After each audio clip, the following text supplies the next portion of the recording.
Now, to the southern part of the continent, South Africa's embattled President Jacob Zuma has been slapped with several stinging rebukes by the courts just days before the ruling party meets to select a new party leader. Zuma has faced a string of corruption allegations during his time in office, many of them over leaked emails that suggest his friends, the Gupta family, may have used their influence to secure lucrative state contracts for their companies. On Wednesday, the country's High Court ruled that an inquiry into allegations alleged state influence peddling in Zuma's government should be established, as recommended by the anti-graft watchdog in a report released a year ago. Zuma had challenged the right of the report's author to call for judicial inquiry and the appointment of a judge to head it by the Chief Justice.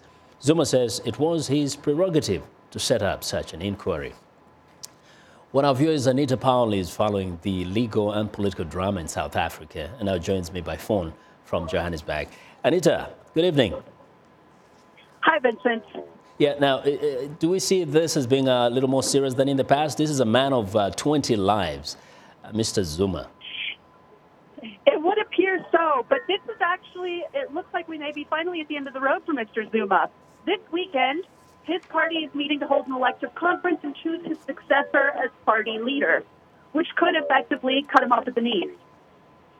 Now, Anita, the phone line is not as great today, but nevertheless, what exactly is the party likely to do, given that he's known to have a lot of influence within the party itself?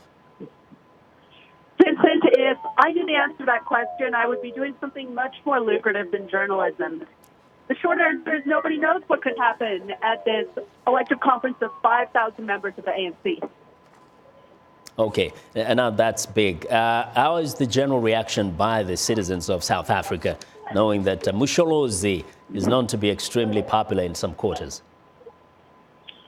So, Zuma's popularity has been sinking for at least the last 7 years. It's kind of amazing to a lot of South Africans that he's managed to hang on this long.